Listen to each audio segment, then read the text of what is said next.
Our president and vice president are both not here tonight, so I'll be running tonight's meeting. Do we have any board members present online tonight? We do not. Okay.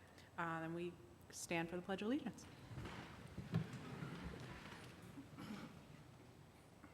Pledge allegiance to the flag of the United States of America and to the republic for which it stands, one nation, under God, indivisible, with liberty and justice for all.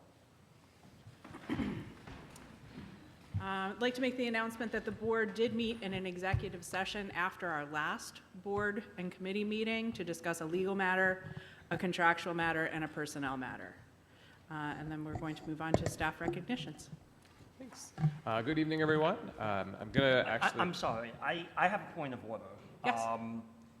In the absence of the president and vice president, policy 006 requires that the presiding officer be selected from among the members present and voting. I have no objection to Ms. Small presiding, but it needs to be a decision that's moved and voted upon by the members present and voting this evening. So I think that should happen before we move into the agenda. Okay. Would you like to make that motion, Mr. Keener? Yes, I move that Aaron Small be the presiding officer for the evening. I'll second that. Okay. Okay. All those in favor? Now there should also be requested if there's any other nominees. Are there any other nominees for a presiding officer for the evening? Hearing none. All those in favor of the motion on the floor? Aye. That motion passes 6-0. I didn't vote, so 6-0. Thank you. Okay. Then back to... Okay, great. Yep. So before I do staff recognition, I do want to include a student recognition. So earlier today in Harrisburg, in the Rotunda, a PA 250th commemorative collage was shared publicly, and that collage was comprised of student artwork from around the state of Pennsylvania. And I'm pleased to report that we had students last year at CMS in 8th grade in Jamie Brown's art class who are now going into high school for 9th grade. We had Sarah Bender, Heidi Sereno Fernandez, Rachel Street, Jayliana Alicina Santiago, Avery Kelly, Sophia Upgrave, Kate Schlegel, Gianna Jindy, and Kenneth Boykin. All of their artwork was contributed to this collaborative collage, as well as Kira Willis's artwork is also in the digital gallery. So we have a picture of it since it was released today publicly at around 11 o'clock this morning. So Mr. Graham, if I sent you an email, if you can pop that up. There's an attachment. I sent you two. Just so everyone can see it. It's kind of a cool piece of artwork.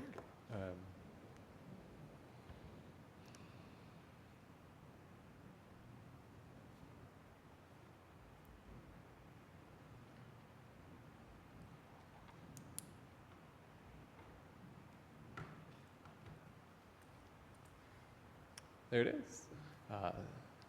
State of Pennsylvania with surrounding states, but all the students' artwork was combined into creating a collage of Pennsylvania. So this is now on display in the Rotunda in Harrisburg. So I think it's great to be able to see student artwork from across the state, but also from students here at Hempfield being displayed publicly. So thanks to Dr. Brown and all of her work working with the students to make this happen. So really cool. Excellent. Also, I wanted to share from a staff standpoint, first and foremost, all of our maintenance custodial teams, Kim, you, Randy, Mike, your team, everything you guys are doing with managing all the projects, the HVAC, the playgrounds, the summer cleaning. There's a lot that goes into it behind the scenes that people don't get to see day to day, and all they end up seeing is the end product, but thank you for everything that's going on and all the attention to detail that all of you are providing. Also wanted to acknowledge Amy Saporetti, Kim Rainier, Jason Hoffman. There's other staff members, board members who've been participating in the Hempfield Bookmobile. This was a grant that was written to the Hempfield Foundation to be able to provide books to students through the summer. And so every Monday in July, The Bookmobile visited Aher Park, Mountville Elementary. They also expanded their visits to the Hempfield Rec, different summer groups, as well as a pool, to be able to just stop and connect with students. And so families were able to bring their children. And thanks to the foundation, they were able to get some books and magazines connected to America's 250th birthday, as well as other free books. And they could come and take as many of the books as they wanted and bring them back or keep them.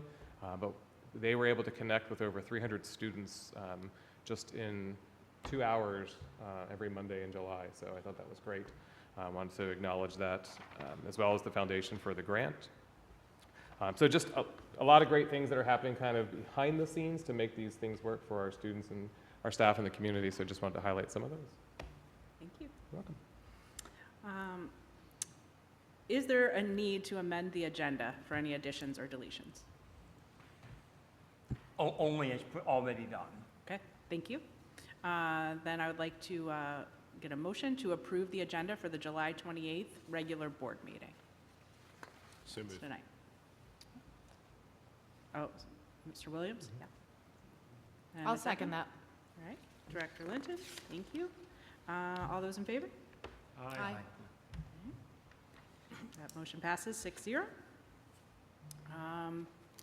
Then I'd like a motion to approve the minutes as presented, the minutes for the regular board meeting on July 14th, and the minutes for the Education and Programs, Policy, Personnel, and Legal Committee meeting held on July 14th. So moved. Director Linton, thank you. A second? Second. Second, Mr. Williams. All those in favor? Aye. Aye. Motion passes 6-0. Next, residents' request to address the board. Just as a reminder, the board provides a time of public comment for residents and taxpayers to bring their thoughts to the board, but it is not a time for exchange between the board, administration, and speaker. We ask that speakers refrain from identifying specific students, staff, or community members by name. Residents and taxpayers who are interested in making public comments must complete the electronic registration form prior to 3 p.m. on the day of the meeting. And do we have any Yes. residents? We have one speaker tonight. That is Greg Hirschberger. Thank you. You can come to the podium. Yes, my name is Greg Hirschberger. I've been part of Hempfield School District for over 35 years, and that means we've paid, my wife and I, taxes for over 35 years. All was good until we retired. And when we retired, then Social Security kicked in, and the assessment kicked in too. Our house that we live in now, we've lived 11 years in the house now, and the assessment doubled the value. And so my wife and I'm going to be 76, my wife is going to be 78, and we're both working to pay property taxes. So I'm simply here to appeal. I know there's a homestead exemption for people that are like 70 and over. Our Congressman Brett Miller recognized that, and he said, you got to go to the school board. So that's why I'm here. I'm appealing for the homestead exemption. It's up to 50%, and I actually have my tax bill in my back pocket. I just got it. But anyway, and in addition to that, I used to teach at Hempfield. There's my badge. High school math, I subbed high school math. At the same time, I was teaching 2 other schools. I started teaching in the early 70s, long time ago. And my Pennsylvania certificate is good for 99 years, so I'm good to go. But anyway, I'm just simply appealing to the school board that you would recognize our age. And basically what we're doing now is we're paying a mortgage payment each month. You know, we own our house, but with the taxes and everything, Lancaster and then Hempfield, we're paying a mortgage payment. So be aware when you retire, it's not easy, you know. So anyway, we're both working at the present time. We are trying to make ends meet, and we don't really want to keep on dipping into our retirement account, which is what we've had to do to pay the taxes. So that was my reason for coming. I understand the school. I used to be principal of the school, guidance counselor. I've taught at schools in 3 different states, so I've been around the block a few times. But basically, retirement is a whole new area of discovery, and so that's why I'm here, just simply appeal. And whatever you decide, we'll welcome that. My wife said go for it, so I'm listening to my wife. So anyway, thank you for your consideration in this situation. Next on the agenda, we have our superintendent's reports. I'll turn it over to Mr. Bomerski. Thank you again. Again, good evening. So a couple things just getting ready for the 26-27 school year. We shared information on social media, kind of website channels, things like that. But for anybody listening, transportation information for students will be posted on Thursday, August 6th in Power School and not only Power School. What's the other? Schoology? I'm sorry? Schoology? Stop finder? Stop Finder, thank Stop, you. oh, Stop Finder, I yes. went blank. Student schedules and teacher assignments will be Friday, August 7th, and then letters mailed home from the buildings with building information, staff, things like that will be on Wednesday, August 12th. It's very hard to believe we're getting there. It's coming very quickly. From an enrollment standpoint, I do want to thank our child accounting team. They're working really hard to get students enrolled, but something they did this year, they had one, they have another one coming up, is they've had registration fairs. So they've had families being able to come in during set times, and they're walking them through kind of step by step how to do the enrollment. And then I also want to thank our HR team and district leaders that have been part of the job fairs that have been occurring this summer. Those job fairs, as well as the enrollment fairs, have been very helpful in getting new staff and new students hired and enrolled. So over the next several meetings, you will continue to see a lot of personnel hiring that we'll be recommending to fill many support staff positions. So I think all of that is great information. I do want to provide a couple other updates with regards to facilities and some things with the high school project. So I want to start with things we received. We had a meeting yesterday and got additional information for yesterday afternoon and today. So Mr. Graham, if you could put up information regarding the stadium and some of the field work, the chart. I just want to share this information with you. So the first item would be... I'm sorry, is this clickable on our agenda? No, I just got it to share right now. So I will be sending it out so you have it and can see it. We can make it bigger. The first piece is the scoreboards for the new baseball and softball fields.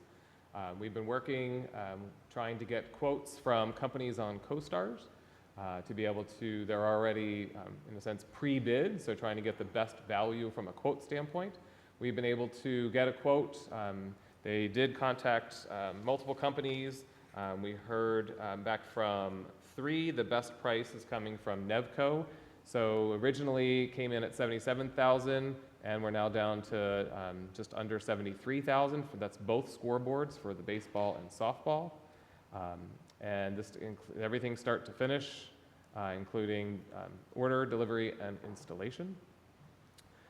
We are working on getting information regarding the press boxes and the grandstands. You see those 2 numbers there. The first one is for the home grandstands. The second one is for the visitor. Right now, we only have information from 1 company. They're working on getting 2 others at a minimum to see if they're willing to give us those quotes. So the first one at the home press box and the grandstand, this is additional work that needs to be done to upgrade ADA compliance, all of those pieces. And then the visitor also involves, there's a piece under the visitor about demoing the concession building underneath the press box. So that's that brick building that needs to come down. And so we are working on getting additional quotes for that. And then the last one would be, last 2, we have stadium lights. As you know, our current stadium lights are quite old and they have a great hum to them when they are on, so it makes it difficult to hear. And we are able to get one because the current light poles that we have are from Musco. So if we were to replace or get different company to come in, they cannot use the Musco poles. We'd have to get brand new poles, which would elevate the cost. So this would be a replacement to get to LED lighting for the stadium lights. And then the last piece is the sound system. We are working to finalize those quotes. And the piece with the sound system is the lighting upgrade is, once that's done, that's needed before the sound system can be installed because the speakers will be on the poles. And then if the press boxes come down, which they need to come down and get replaced, that also requires sound system, because demolishing the press boxes means also we're tearing down some of the electrical and whatnot, and trying to get things up to speed. So I'm sharing this with you in terms of we are getting those quotes. We are working to get that information. The scoreboard, the lights, and the sound system are more of the immediate priorities on the stadium side, and the baseball and softball field. So as we get additional information, I'll be sharing that with you. But it's likely that we will be seeing these back again on August 11th to be able to discuss, potentially approve. The piece with the grandstands, which we're trying to get additional quotes, is the cost of aluminum has increased significantly since January 1. The vendors are telling us it's up at least 35%. So they are only willing to hold these quotes for 30 days because those costs continue to rise. So we are trying to get quotes from others quickly so that we don't have to expend additional dollars in those areas. The scoreboards, those costs are included in the $3 million for the upgrades to the baseball and softball fields in that original price. The rest of the work from the grandstands, the lighting, and the sound system would be from the capital projects plan, from that other side of the high school project plan. So I just wanted to share that information, just kind of bringing that forward as we're working through it. We will need to get things ordered and kind of figure out that planning and staging as to the work and when and how, but it's information that we've received yesterday through a meeting, and then we got additional information as we worked through the rest of the day. So I wanted to be able to share that. And as I get more updates, I'll be sending them out to you. But there is a little concern regarding the grandstands with the cost of aluminum. So. Regarding that, I mean, I guess now would be as good a time as any to ask where we are with like a potential capital campaign to have community partners or businesses, local kind of help with some of this, you know? I mean, it's absolutely something that can be explored. I know we had some initial conversation. Mr. Keener, I'm trying to think, was it last fall? Regarding a capital campaign? I'm sorry. what We was had the some question? conversation regarding a capital campaign last fall. Yes. I believe it and was. As far as the consultant that we were talking with did not have the ability to take us on as a client. And as far as I know, we haven't talked to any other potential consultants since then. But, I mean, in light of some of the other things that we've been discussing, maybe it's time to revisit that discussion. Yeah, one of the things that we've heard, and I've had some conversations with some other districts who are trying, is it is getting more challenging for companies to contribute. So if you can find some partners to kind of help or assist, that's a good piece, but a lot of places are starting to reduce some of those contributions because of other costs going up. So it's something we can certainly explore, but we're trying to prioritize some of the pieces of if knowing that that's a huge, more significant expense in terms of the grandstands, Yeah. to look at more of the priorities in terms of the lights, the sound, from a safety standpoint, and start there. Yeah, is that within the scope of Market Street Sports, who we already contract with to help us with that a little bit? It's You have to possible let- when I'm we having had. trouble hearing. Oh, I'll pull it closer. I asked if that was in the realm of the Market Street Sports, since we already are contracted with them to help support some of that, particularly since we're talking about our stadium. Yeah, we had some initial conversations with them around this notion of a capital campaign, and they were sharing it was already difficult last fall, and they were seeing more and more companies dropping out of sponsorships and or not necessarily going on the large capital campaigns like you would see at higher ed and university, just because of potential giving, and it makes it more challenging for school districts. So if you can get local within the community, that's great if there's an interest. So it's something we can explore Excellent. as we start to see what those ultimate prices would be, for sure. Thank you. The other piece that I wanted to update with regards to the high school project, we did hear back from the Department of Environmental Protection after the second submission, and there were still 17 deficiencies from the civil engineers' work that was submitted.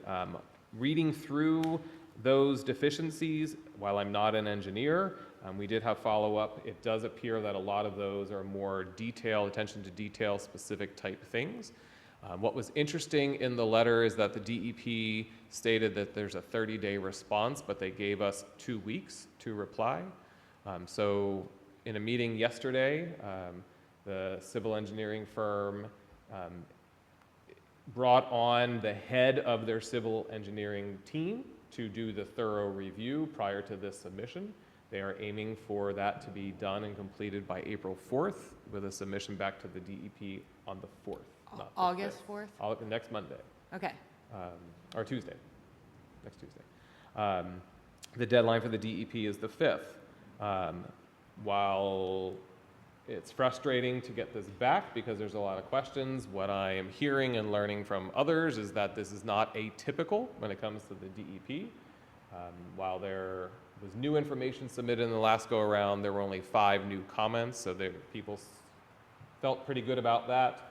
We're trying to push hard to make sure that no matter what happens, that their head of their department, their senior engineer, gets no deficiencies coming back on this next turnaround, and we're trying to schedule some meetings with the DEP to get questions answered.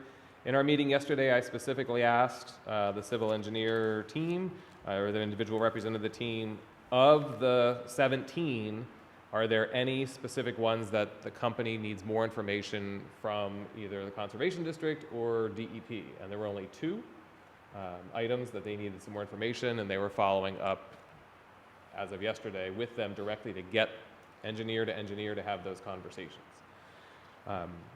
We'll be getting an update by the end of the week as to how the work is progressing, and then I shared yesterday that we need an update on the 4th to know that everything was submitted, because I do not want it to be like the last go-around where it was the day that it was due, and I am reaching out at 3, 4 o'clock, finding out where is it and is it submitted. So I will keep you updated on that particular piece. When it comes to some of the other work, I shared with you in last week's board news that the package 3, which consists of the band lot, the maintenance building, site work, and the dugouts for the baseball field, those bids have come in. Fidavia and KCBA are reviewing those bids. The biggest piece, and when they are presented and we work through all of that, is going to have to be discussion around some of the unclassified information when it comes to rock and the potential for hitting rock when they dig into the ground. And do you want to take the allowances for the unclassified, or do you want to gamble and go off of more of a unit price based? And so we've asked Fidavia to do some of that calculation to be able to give us some of that information back, so they're working on that. John is here tonight from Fidavia, and he'll be talking at the Building and Grounds meeting about some other pieces. We also, in a meeting between yesterday and again today, had some conversation around the bids, which are due back. They were originally due back this week. Contractors were reaching out saying they need more time just based on the size of the project. So that was extended 1 week. So we should see bids for the high school project next week, later next week.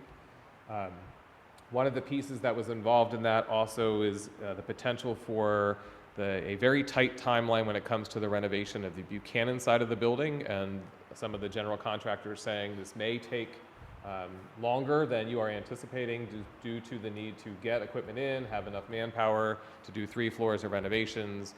So we are working through, and we met today, and there's some language that was sent out, I guess, in the addendum today to all the contractors, that we have target end dates, and that while we're certainly willing to entertain some discussion around a proposed schedule, the target end date is the target end date.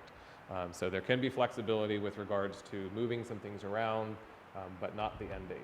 So we will see when those bids come in. We do expect to be sharing all of that information with you on Tuesday, August 11th. There will not be any voting. It would just be more sharing and information. We do not want to have you vote on anything until we know from the DEP, or at least get word from the DEP that things are looking good, because I cannot have you vote on anything or approve or award any bids without knowledge and confirmation from the DEP that we're going to get our permit from them. So just to confirm, we've already received approval from the township with the understanding that we need approval from DEP first. Yes. So that's the only piece that's still holding up any permits? Yes. Okay, so then once we get approval from that, then we can vote to accept or not, and then they can start breaking ground. Yes. However, Oh, geez. as I'm learning, flexibility is key. I've heard that loud and clear over the last 2 days. And so while you may award the bids, and there's other things that have to happen behind the scenes, pre-construction meetings with the county and getting things recorded and all the paperwork and all that, all of those behind the scenes things take a little bit of time.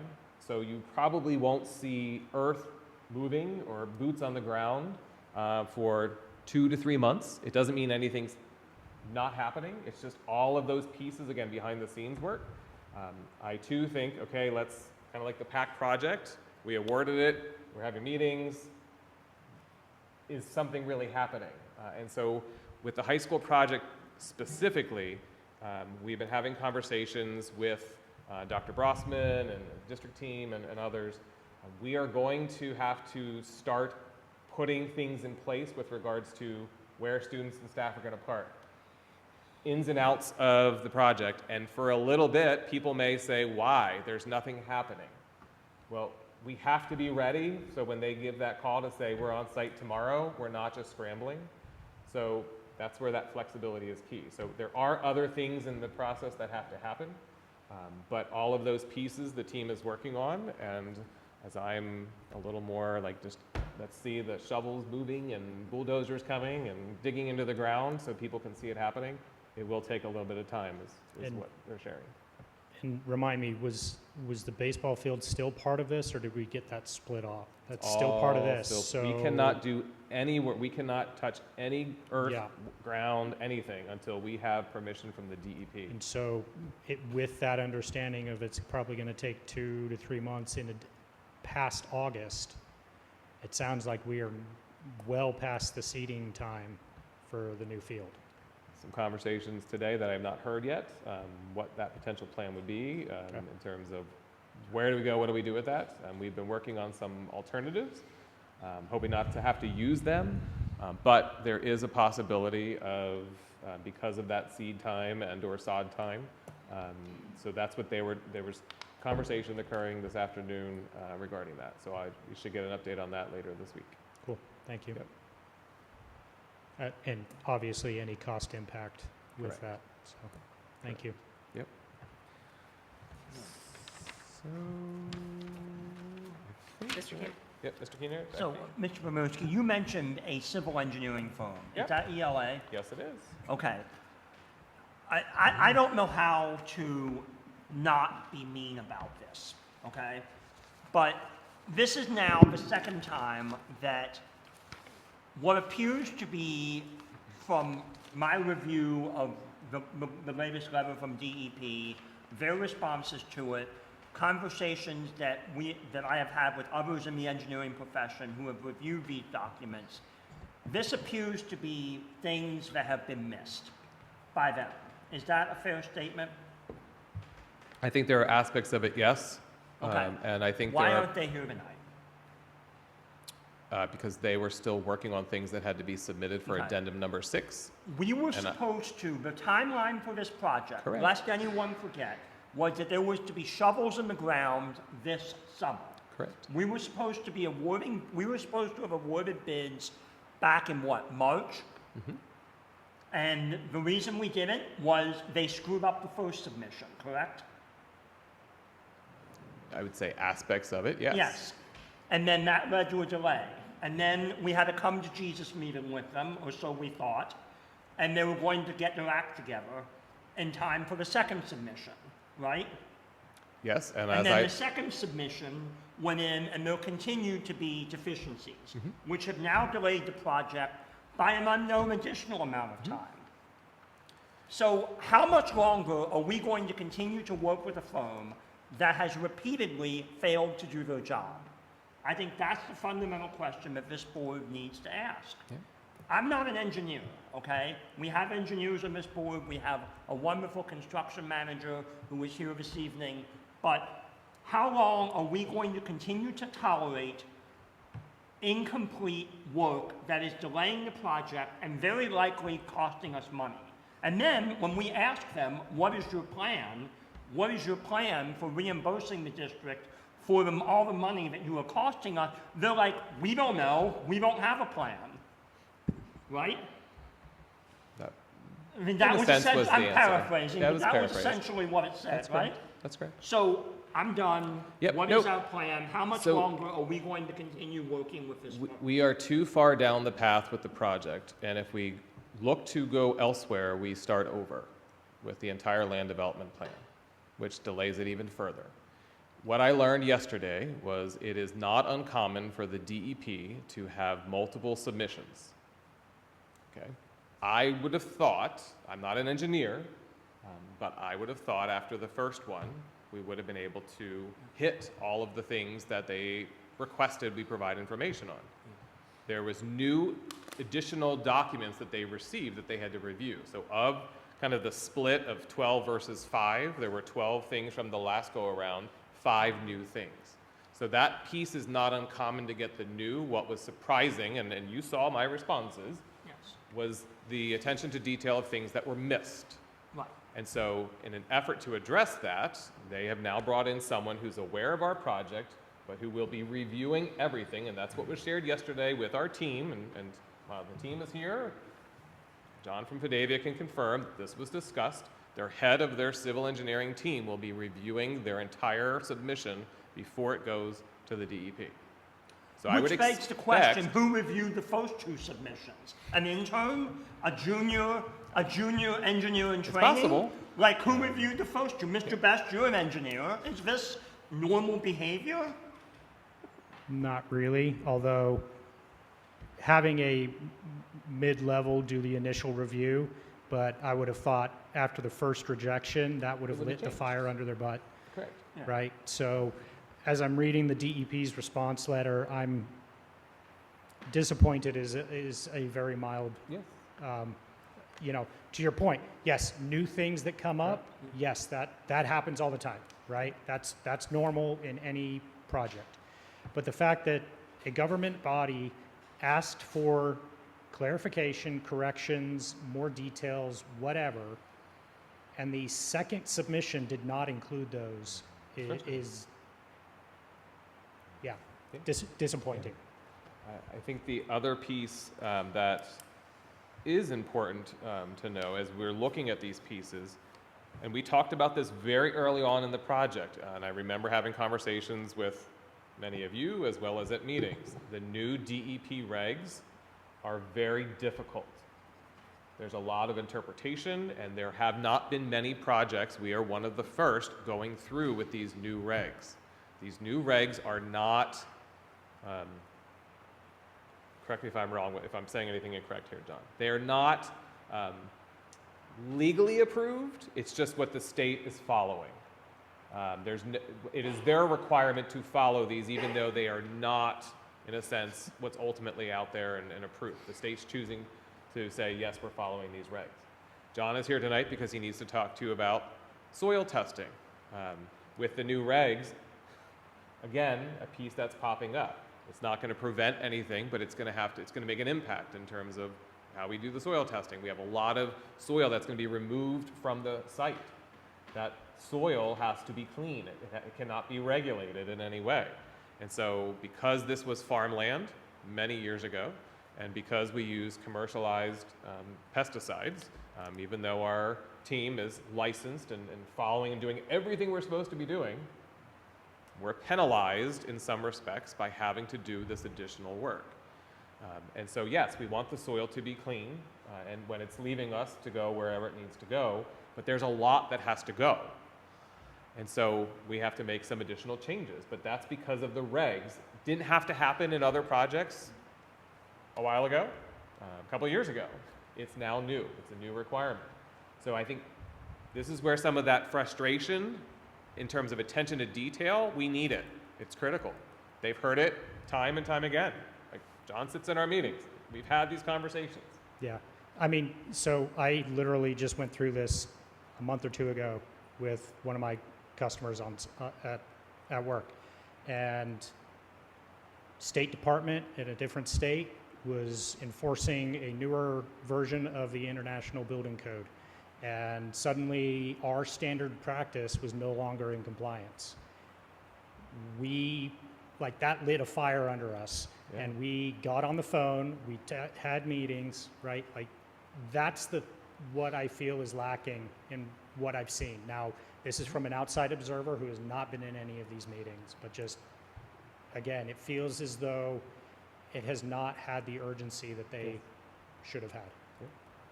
And again, the reason they are not here is because they needed to provide information to KCBA, who had to issue addendum number 6 every week. A new addendum goes out with the project. And that was due today to go out. And it had to have information from them regarding specific pieces for the contractors to be able to update and make any changes with their potential bids. And it was, if they didn't include it, we were going to end up paying on the back end significantly, because it would be a really difficult change order that would cost a lot of money. So that was the priority in terms of getting that done, and we were on the phone back and forth to make sure that everyone had what they needed. And things were submitted, that addendum did go out, but more information is now needed on Thursday for another one, and then next Tuesday is the last one. And so there can't be any major changes in the addendum next week. That's not fair to the contractors as they're putting the final touches on their bids. So this has been a difficult, frustrating piece of all of it. I don't want to lose sight on everything else we've been doing has been working really well, and the team has been great to work with. This has been a difficult challenge.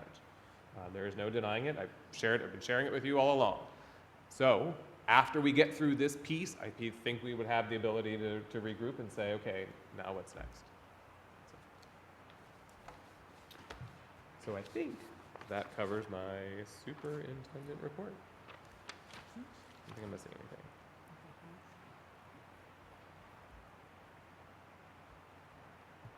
Yes, that Okay. concludes it.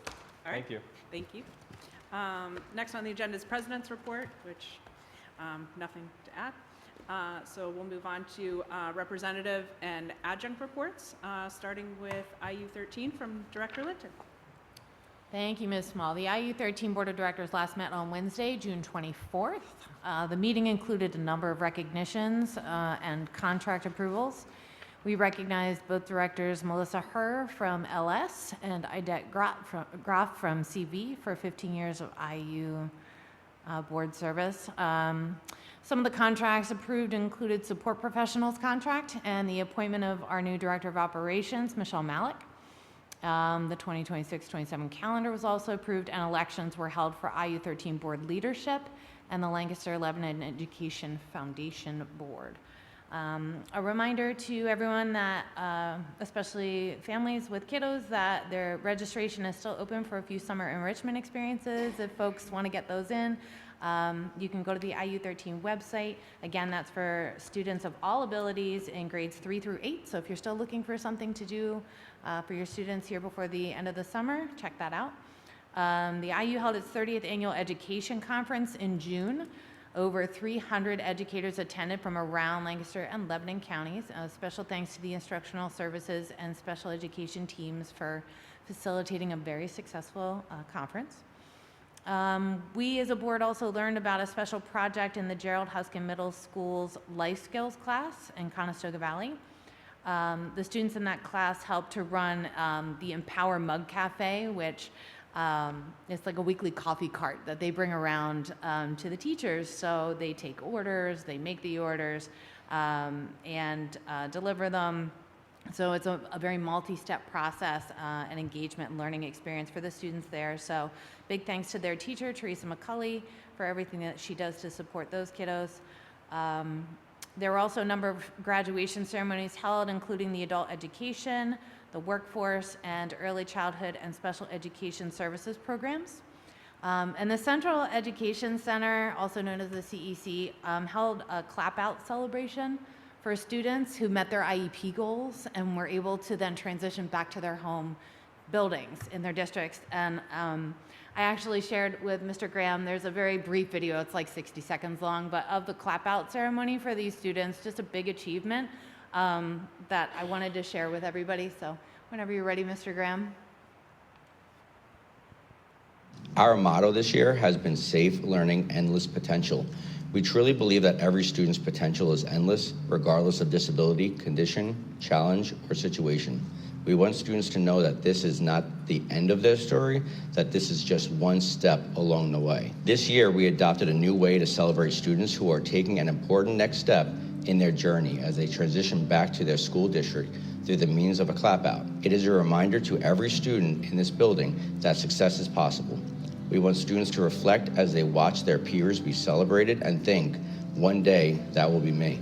At the CEC, we want every student and family to know that there is an entire community here that believes in our students, supports them, and stands behind them every step of the way. We are excited for these students' futures and cannot wait to see all that they accomplish moving forward. Our K-8 program has graduated 8 students this year, and it has been really, really exciting. We don't want students to come here and just stay here forever. We want them to grow the skills. We want them to learn about themselves. We want to meet them in their challenges and help them find a healthy way to deal with this. I think a big key to our success here at CEC is we are focusing so much on the positives. I truly feel like each one of the students here want to be successful. And so it's really an exciting shift to really celebrate these kids and lift them up. We are here to support them, support the families, help integrate them back into the district at whatever means possible. And so every kid their path is different, and every kid needs something special, and we like to provide that for them here at the CEC. So just a new way to celebrate those students' big achievements and being able to go back to their home districts and integrate there. Our next meeting will be on Wednesday, August 12th in Lebanon. And that concludes my report. Thank you. Mrs. Eschman is not here to give her safety and security report. Did she give you? Yeah, nothing new to report from the committee itself. Mrs. Eschman just wants to remind everybody to continue having a safe and fun summer. And then, as PSBA liaison, I attended the PSBA budget webinar on July 14th. It was very informative. Mrs. Hall shared some of the highlights of the budget at our last meeting, but I just wanted to thank our lawmakers for passing a bipartisan budget that shows a strong support for public education. And I definitely want to thank anyone from our district who took the time to meet with legislators or reach out to talk about the needs of our public schools during this budget period, from my fellow board members to administrators to our faculty and staff and any other community members. Because of this kind of advocacy, this year's budget was only days rather than weeks or months overdue. The General Assembly did make a continued commitment to narrowing the adequacy gap with this year's budget, bringing us closer to full and fair funding for all public schools across the Commonwealth. But just a reminder, so far, this funding is not guaranteed from year to year. We have to keep advocating and demonstrating our need for these funds each year. So if anyone has specific questions about the increases and reforms included in this year's budget, I'd be glad to discuss them with you.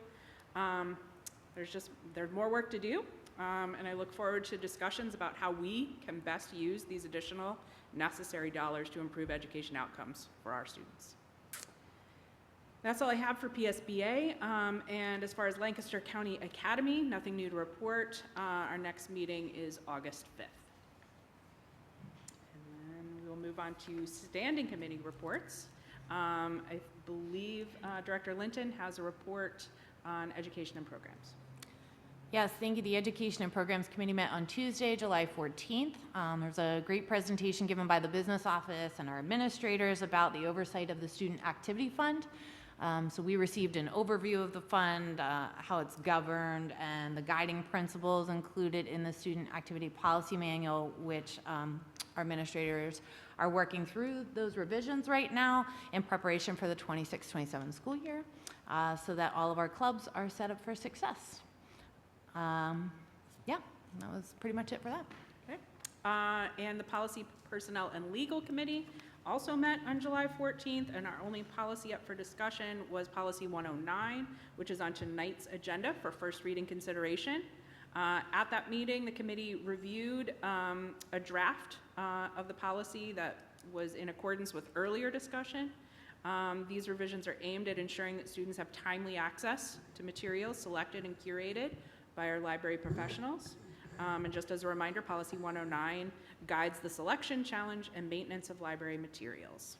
The meetings for that meeting can be found attached to the agenda for tonight, and the committee will meet again on August 11th. All right, moving on. Personnel action items. Could I have a motion to approve personnel action items B through C?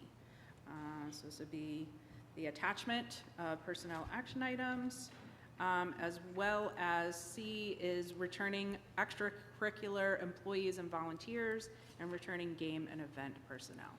So moved. Thank you. And a second? Second. Mr. Williams, thank you. All those in favor? Any discussion? Any discussion, sorry. Any discussion? Okay, hearing none. All those in favor? Aye. Aye. Okay, that motion passes 6-0. Ms. And Small, I would like to just interject here. Mr. Sean Campbell, our new principal at Mountville Elementary. Congratulations. We're excited to take on the helm of Mountville. Anything you'd like to say to the board and to those listening? Would you mind using the microphone? I just wanted to say, as I said when I was here in October, to get the job for AP at CMS. Thank you for supporting local educators. Thank you for these opportunities. And I will do everything I can to make Mountville the best it can be.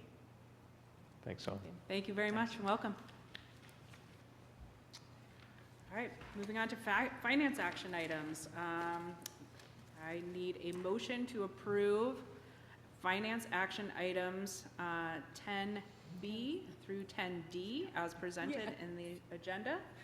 We've got financial reports, activity fund, athletic spending, board treasurer's report, expenses, all the things. We've got food service financial reports and financial transactions. Is there a motion? Motion. Thank you, Mr. Best. And a second? Second. Mr. Williams, thank you. Any discussion? Yes. Yeah, and I apologize. I'm just skimming through, and I noticed that we are paying $74,365.92 to ELA Group. Have we thought about suspending payments until they get their act together? I think that is for prior, not current. Is that correct? Mr. Well, but it's apparently we're about to approve. No, I understand. In fact, I would like to make a motion to strike the to suspend the payment to ELA Group in the amount of $74,365.92 until the DEP submission is finalized to the satisfaction of the superintendent. Can I make a suggestion that maybe in light of some of the challenges we have a discussion at an appropriate time about some next steps related to it? Maybe rather than striking this payment, it might be better to move forward with this.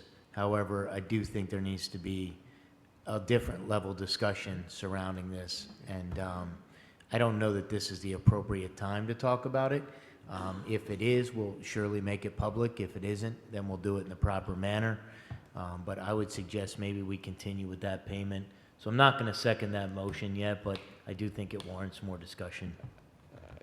I would ask that since this is from prior, anything moving forward, I think is fair to have that conversation. But work they're doing is not just on the DEP stuff, it's other pieces that they need to provide information on. So it's up to the board. But I would ask if we can have those conversations, I can let them know that anything moving forward is held until that's approved. That's easy to do. But things that have been already done and submitted from an invoice standpoint, I think it may be our responsibility to pay for that work that was done, not because this is not the current work, this is past. So I tend to agree with Mr. Oldham that this is something we can continue to discuss, but I really want this to get done for Tuesday, and perhaps a motion such as the one Mr. Keener is recommending right now might cause them to walk away from, I don't know if that's I think it accurate or sends a message. not. It sends a message, certainly. But I can let them know that anything moving forward is held until this is all done. Okay. So I can also do that. I tend to agree with Mr. Wogemuth as well. We pay for work that's completed, and we can discuss whether it's now or, in a different time, how we proceed forward. So we currently have a motion, but no second. I second it. Okay, you second? Yeah. Okay, so, any other discussion on that? Okay. All right, so Well, then, okay. the motion is to suspend, right? Pardon me? So the motion is to suspend, or are you, and we have a second for it from Mr. Williams? Right, and Or just, what were you asking me, Mrs. Small? No, not, I didn't second. Are you seconding my motion? are you seconding his No, no, motion? no, no. I also thought that's what you meant. I seconded the That's what I thought you original meant. motion. No. You did not second his No. motion. You second the The original motion to, Got it. okay. Just a motion. Just making sure. Okay. Thank you for clarifying. All right, so we do not have a second to your motion to strike payment at this time. Would you like to withdraw that motion? No, I would not like to withdraw the motion, but it fails for one of the It fails. seconds. Okay. Let me just move We'll on with the fail, so we'll original. fail. Okay, so we will move on with the original. Any other discussion about the original motion to approve finance action items? Okay. All those in favor of approving those finance items, say aye. Aye. That's all 6-0, motion passes 6-0. Thank you. All right, number 11, we are now on policy action items. So I need a motion to approve the first reading of Board Policy 109, School Library Materials. So Motion. moved. Oh, Ooh. So first, So I'm going to say Mr. Best, and I'll second. seconded by Mr. Keener. Okay, any discussion? Since I wasn't here at the last meeting, I do just want to thank Mrs. Small and Dr. Musser for their work on this policy. I do like this draft better than the previous one. It's not perfect, but I do think it's a step in the right direction, and hopefully we put more of the decision-making back in the hands of our librarians, so thank you. Thank you. As I've said before, and I'll say it again, this is definitely a better draft. We had a convoluted Miller test that didn't even apply to minors built into the last one, and so I appreciate that that was removed. And the fact that language related to sexually explicit material remains, because it is our job as adults to make sure that we don't allow material that's inappropriate for minors into the district, and our policies need to reflect that. Any other discussion? All right, all those in favor, please say aye. Aye. Motion passes 6-0.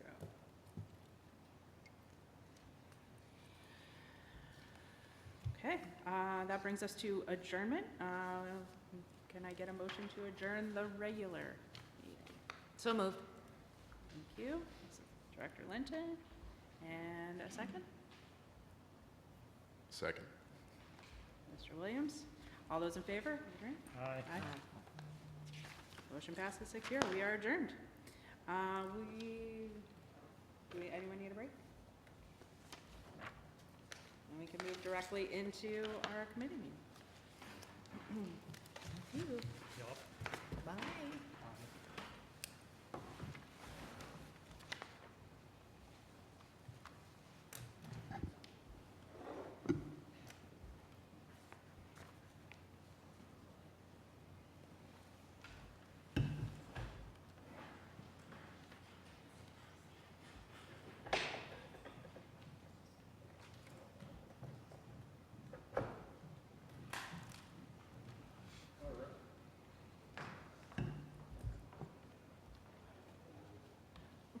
It's not on, or it's very low. Speak up, Caleb. I have no problem speaking. There we go. I think we got you now. Okay. Yep. You hear me, Mr. Keener? there we go. no. No? Okay, That's better. there we go. There you go. All right. And I checked, I don't think we need to do the same thing for committee meetings No. per 006, right? No. So, cool. Thanks for bringing that up. It's been a, Correct. And you are correct. Policy 006 applies only to the the regular regular meeting. meetings of the board. It's been a whole bunch of new parliamentary procedure things going on tonight. All right, so I'll call the Buildings and Grounds and Finance Committee meeting to order. Have any of the other board members made it on? Nope, okay. Residents' requests, I don't believe we have any for this. All right, moving on. Buildings and Grounds, lots of things from Mrs. James, starting with water testing. Good evening. So it is that time of year, again, that we need to have a conversation regarding lead water testing. For those of you who were here last year at this time, this is the same slide because everything is remaining the same. So what I have to report to you is that we are not mandated as a school district to do yearly testing by the state. We had been doing testing.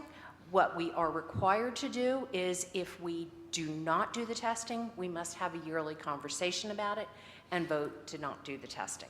So this is our yearly conversation about that, and then you can make a decision based on the conversation whether or not you want to proceed with the testing. What I can tell you is that I have talked to a representative from the Water Authority. They have told me that as they reported last year, they are going to have to begin testing, doing random testing throughout their area.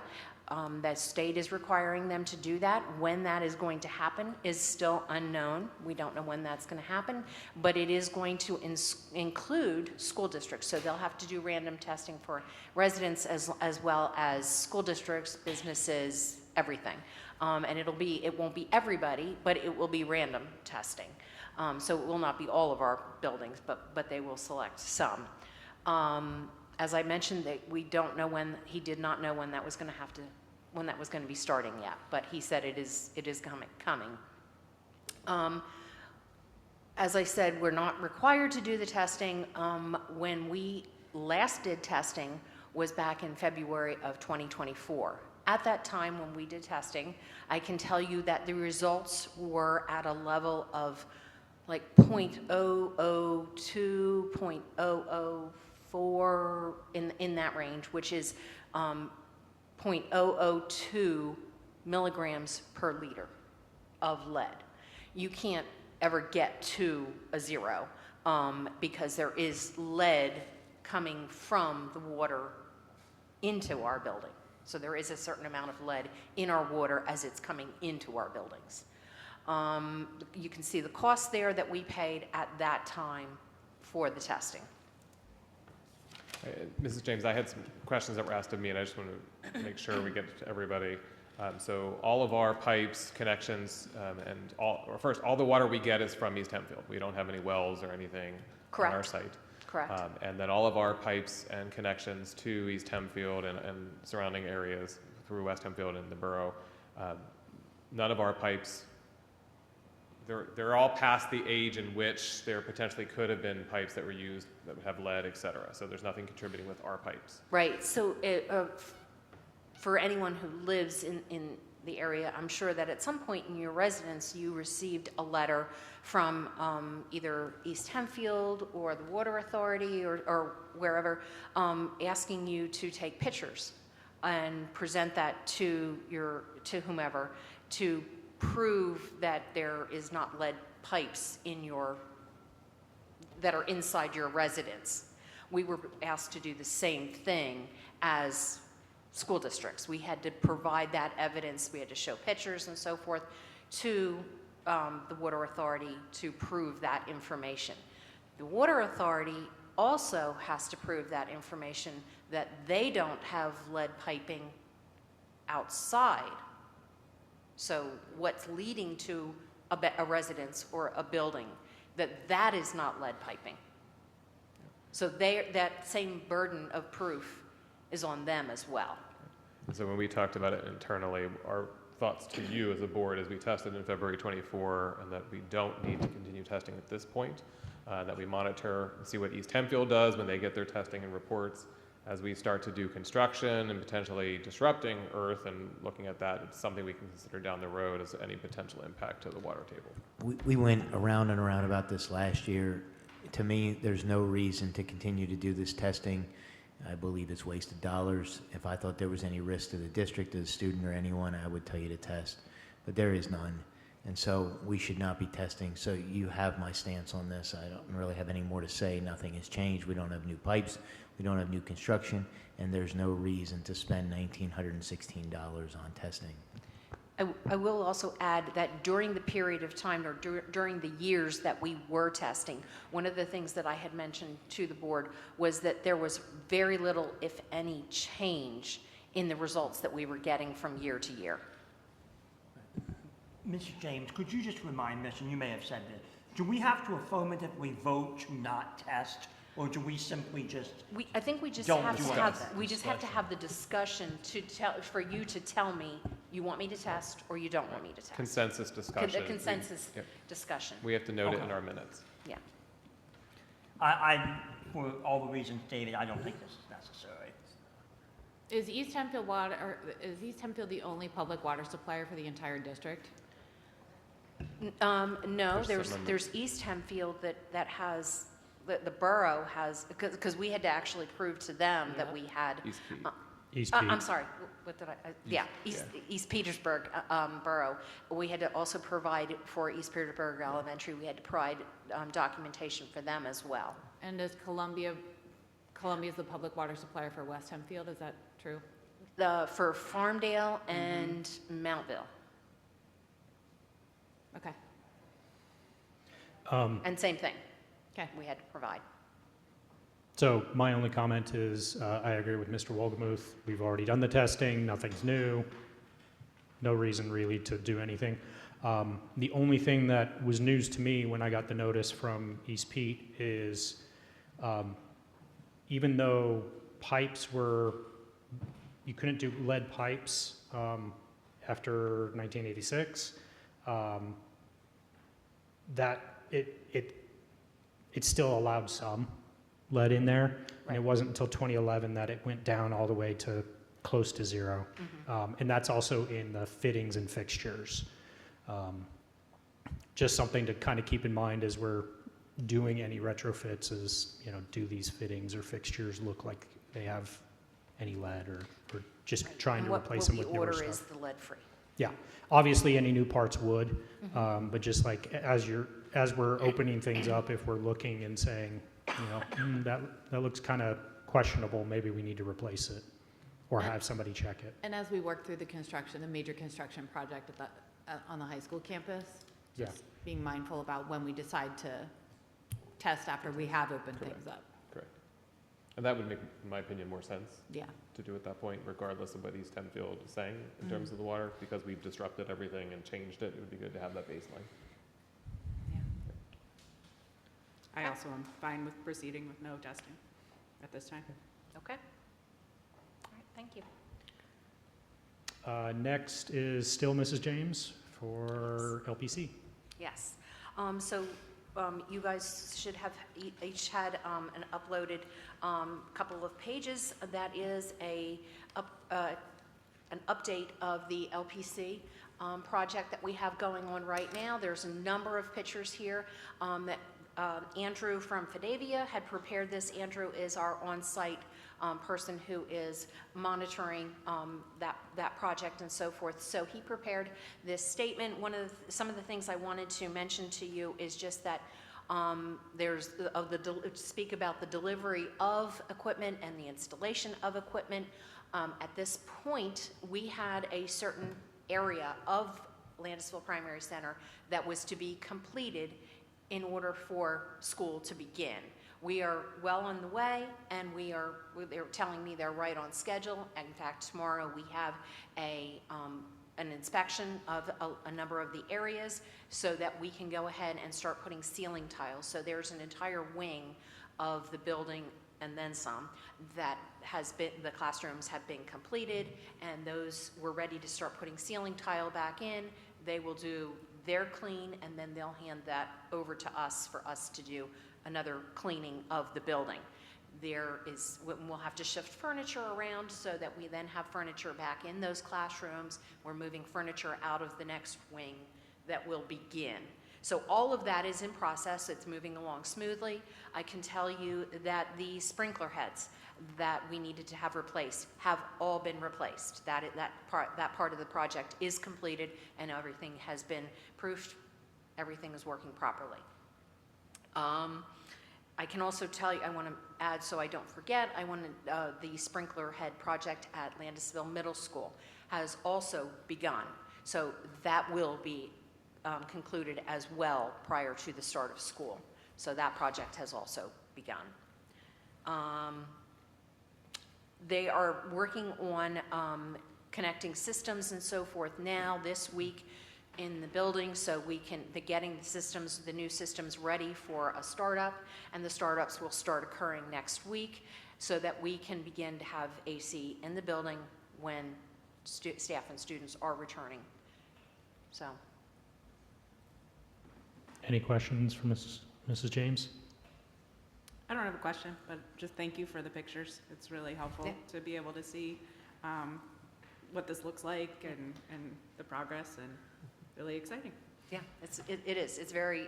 I didn't want to scare you with some of the pictures because it is a little overwhelming when you go into it. But I can assure you that, and they are even working to if the inspections go well tomorrow, they would like to start putting some ceiling tiles back in some of the corridor areas and so forth. So that is a hope that maybe was a little unexpected. I wasn't planning on that, so that was good news.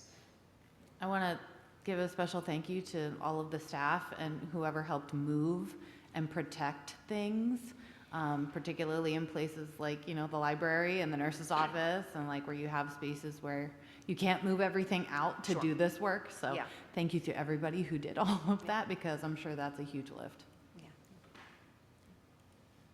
The other piece, if I can just share too, and while we're seeing pictures, and we'll be doing that regularly once other projects start, such as the high school. But in the event you would like to tour, we do need to schedule those in advance. We cannot do a just show up, because once we start the construction site, it becomes over-regulated by OSHA. And so proper attire, proper PPE, all of those things must be in place, because if an OSHA inspector were to show up and someone didn't have the proper equipment, shoes, etc., then that site would be shut down. And we can't afford that. So we are, and we'll be able to provide you with those tours, but we will need to schedule them in advance. So I just wanted to kind of set the stage. If we were to do a tour with anyone who doesn't have the proper proper attire, we would have to shut down the site. Yep. And we don't want to do that. We don't want to, because then that's Lost now time. 30 people in a building that are not working for however long we're there. So we just want to make sure everybody is covered and so forth. So. So we're just trying to share that. We'll be sharing it with staff and whole nine yards to make sure that where there are active sites and where they're working, people do need to follow through with what's required. And there will be, when the construction continues after students come back, there will be clear-cut barricades, walls that are going to be put up so that students cannot get into those areas where construction is going on. Any other questions about LPC? All right, moving on, summer projects. So real excited. We've started, as you know, we've working on the playgrounds. Our first elementary school is East Petersburg. We have removed all of the mulch. We had a few drainage issues that were discovered in there, and those have been fixed. We did have a piece of equipment that was being removed. That has been removed, and we're waiting right now for the new equipment to come in and then once the new equipment comes in, then we can actually have that installed and start the port in place. But I do have some pictures for that. What you're seeing here on the left-hand picture, you can kind of see that there's some water in there. That's the water issues, the drainage issues that I was referring to that were repaired. But you can kind of see what it looked like in the first stages and so forth. And this is another one, again, of East Petersburg Elementary. Farmdale, Landisville Landisville Intermediate, and the Primary Center have also had their mulch removed, and stone has been put down. We have removed the tree at the Primary Center that was lifting the macadam. That has been removed. And I wasn't sure how I was going to feel about taking down a tree, because I don't like taking down trees, but it really opened up the playground, and it looks really, really nice. It makes the playground look so much bigger, and it isn't any bigger, but it just makes it look a lot bigger, so I'm okay with this one. And when I actually did this presentation, the poured in place hadn't been started. It is now started, and in fact finished at, or almost finished at, all 3 of those buildings, so it looks really nice. Line painting has also started at some of the buildings and will be completed this week, beginning of next week. So, next slide. So this, as you can see, this is Farmdale, and actually Farmdale is one of them that, if you were to visit there, the poured in place is done, the macadam is done, the line painting is done. So they're just really doing the finishing touches of the edges of the playgrounds and things like that. Again, Farmdale Elementary, and this is LIC. As you can see, we have the area where the basketball court is. You can see that has been. It looks like it was. I think the stone was down in that picture. There we go. There's one where for Landisville Intermediate Center, where the macadam has been, the rough coat has been put down. And the Primary Center, you can see what it looked like on the left before and now with the macadam down. And you can kind of see how far it goes in that picture, so that's exciting. All right. Any questions or comments for Mrs. James? All right. Thank you very much. And also thank your crew. I know they've done a lot of work this summer, and all the contractors as well. It's been a busy one. Yeah. Moving along, soil testing, presentation by Fadavia. Come on up, John. Good evening again. So as this relates to the construction pending for the high school primarily, but also this would affect the package 3 south of Kaufman Road. So I came before you guys a few months ago. We talked about a clean fill cert, the need to get that. We have to have a certification in order for the contractors to be able to take the soil that is away. And you have quite a bit of soil between the 2 projects that leaves the site. Okay, this is a large export site, as we call it. So we started the process. We had the phase 1 done. Nothing scary in the closet of history in terms of this site, which was good. But because it was previously farmed and currently has commercial products used on it, they wanted to do a base panel of soil tests. We scrambled to try and get that done. Ideally, we would want to know so that we could have the contractors include removing said soil in their bids. We were unable to quite hit that. We ran out of time. So we're at a point now where I came to the team last week, just wanted to kind of go over kind of where we're at. The testing, we have about 24,000 cubic yards of soil leaving the site. Okay, so if that soil had numbers, and again, going back to earlier conversations, DEP has really cranked down on their allowable amounts. Like we are finding on projects virgin soil that was never really touched, sometimes exceeds DEP levels. It's gotten that, especially with things like arsenic.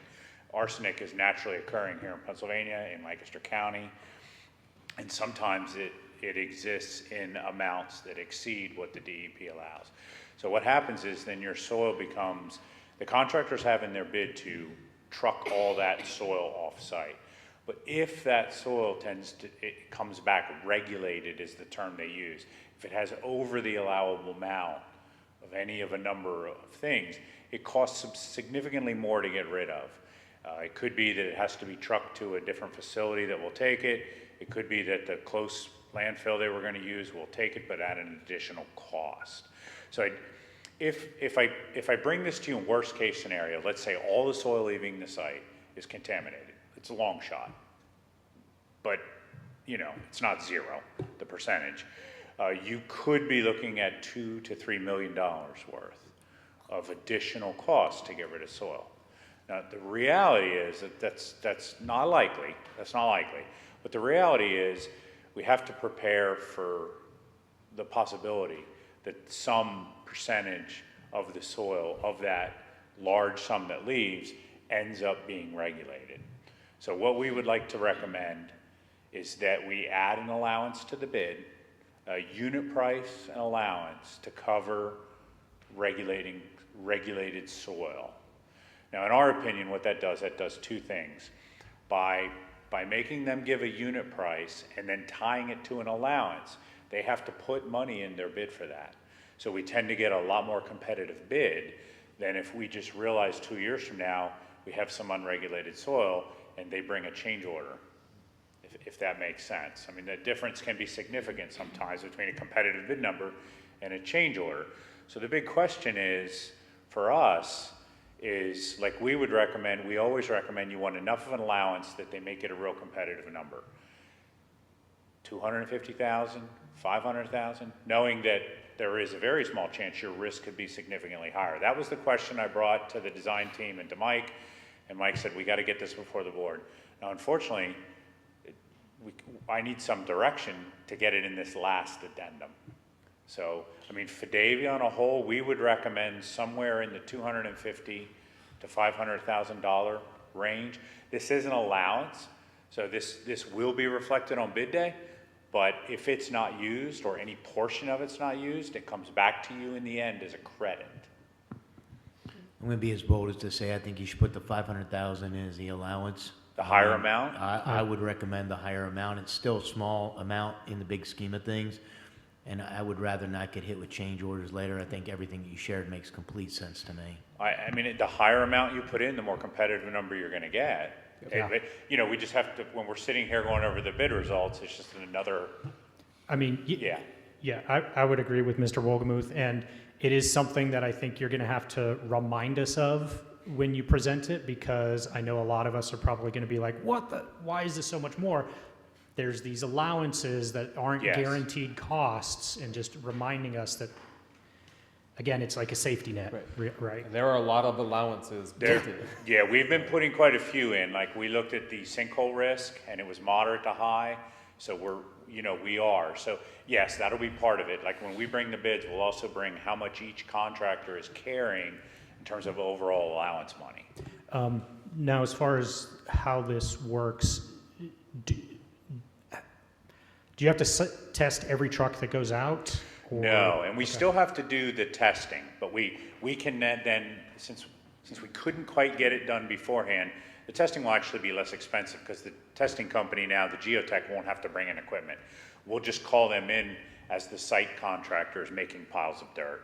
They have to do so many tests. They have a whole program. I think they have to do, I don't know, I want to say 80 or 90 tests. And then it's all based on a percentage of that. You can have so many tests that exceed the limit and still get a passing grade. And they'll continue to have those tests throughout the entire life of the project, or is it just all up front? It'll pretty much be up front. Okay. I mean, the bulk of the earthwork is either related to the additions or the stormwater basins, and all of those happen in the first couple of years. So, there won't be any like towards the end. Yeah, because most of that is building and finishing, and yeah. Any other questions? And this may have been said, this will not delay the bid process, because haven't we already gotten some bids in already? This will not No, not for the high school. They all come on the 6th of August. But presumably they're fairly far along at this point, or will they just sort of add this in now? They will. When part of the addendum, can you just explain that to them? Yeah, we had an addendum go out today. Mike referred earlier. It just went out tonight. that had the last of our big ticket items we were able to catch. So there will be one more addendum, but that's more administrative. We're just gonna issue a new bid form and say, add this unit price and allowance. That's fine. Yeah. And just so everyone knows, as John mentioned, talked about running out of time, this wasn't anyone not doing the work. This was having to get from labor and industry whether or not prevailing wage had to come into play with testing the soil. Right. So that took a long time to get that response, but good news, it does not. So Yeah. just provide transparency. Not to throw the state, but yeah, it did. It took about 6 weeks to get labor and industry to clarify and make a judgment on whether the testing company had to fall under the same prevailing wages that the construction workers do, and they determined they do not. So we'll proceed with adding that in for the So next we addendum. will put a unit price, and then we'll take the street average of what a unit price is to determine how many units, and we'll shoot for about 500,000, what we think is going to equate to about 500,000. All right? Thank you. Thank you very much. Thanks, John. Thank you. All right, moving on to finance. Banking RFP results.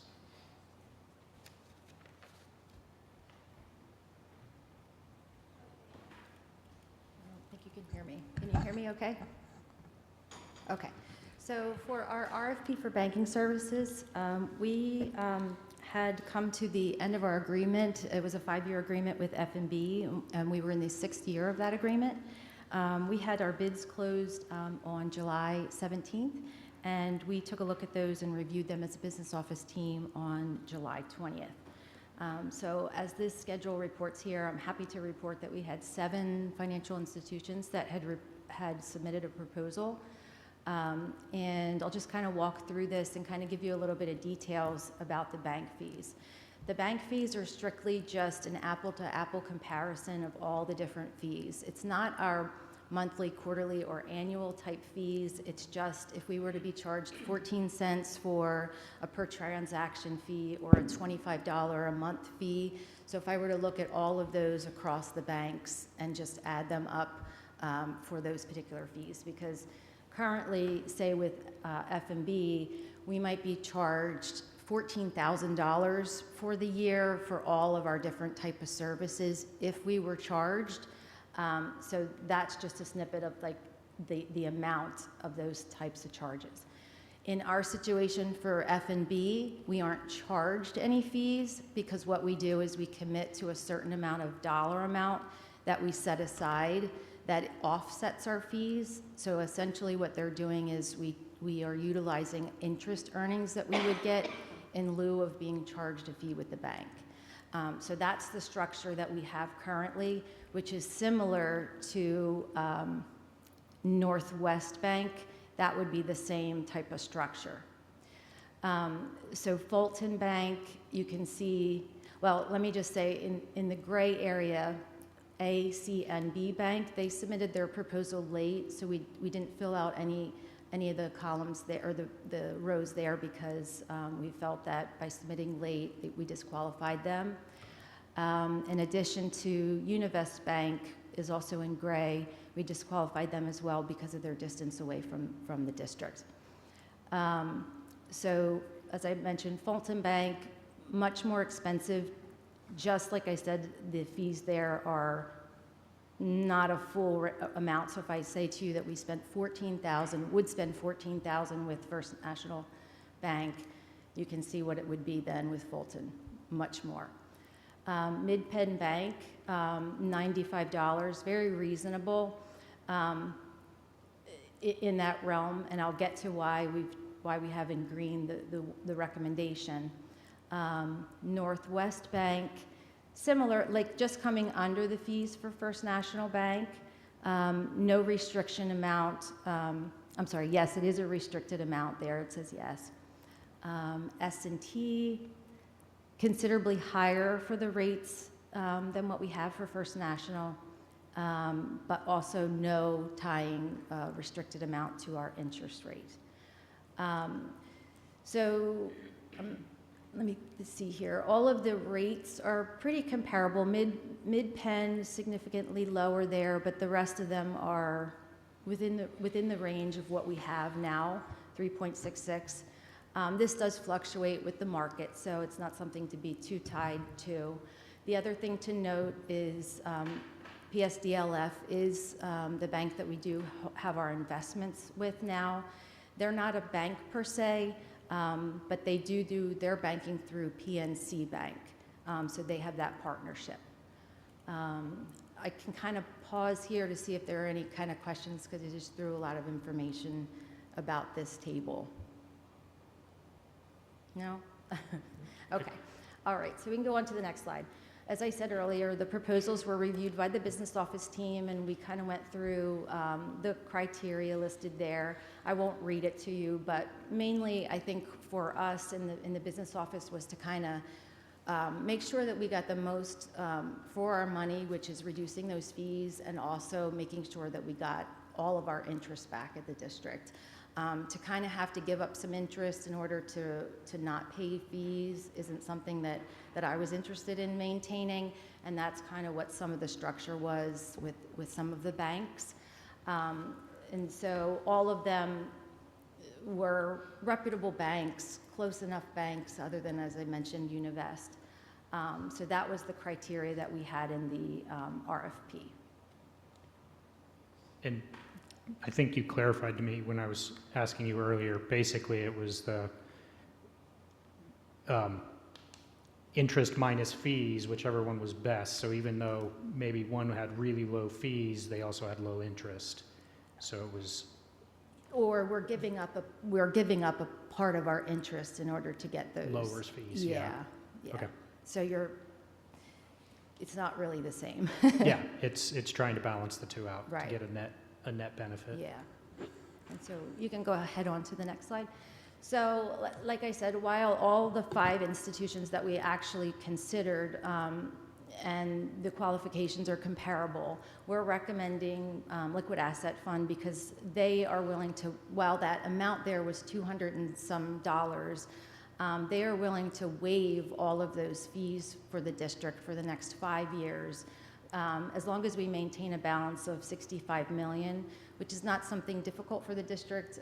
We have a $160 million budget. If we maintain all of our funds there, which is essentially what we're doing now with F&B Bank, we won't have an issue.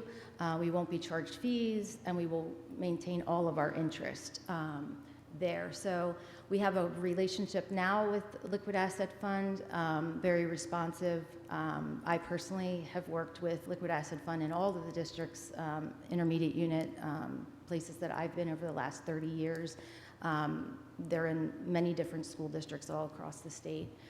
So based on that, that would be the recommendation to the board, would be to go with the one that makes the most financial sense, as well as offers the top customer service to us currently. Any questions, comments? Thanks for all the work in reviewing all of this. You're welcome. Makes sense. What's that? Oh, I would say next step, sorry. I skipped that part. So the next steps would be on August 11th, we would be looking to put a motion on there so that we can transition all of our bank accounts and open those new bank accounts. There would be checking accounts, savings accounts, and a disbursement account. And it would be a slow transition. We would, move in that direction, but we would be methodically moving all of those funds over. How long do you think that transition might take? They said probably about 90 days, based on all of the accounts that we have and the checking accounts. So we're not going to be in a complete rush, and we're definitely not going to do payroll first. All right, thank you very much. Next, we have some contracts coming up for approval in 2 weeks. Airgas for new contract for gas cylinder rates, Magic School, which we discussed at a previous education meeting, Mixed Impression DJ for the homecoming dance, River Rock Academy for special ed students, School Links for college and career readiness software, Vista Autism for a special education student, and Voya Retirement for our staff to optionally invest in a 457B. Does anyone have any questions about those? I don't have any questions. I just have a comment. I'm not going to oppose Magic School. I think it is something that will add value. But I do get disappointed that we never let go of anything. And I referenced how many different programs we pay for right now.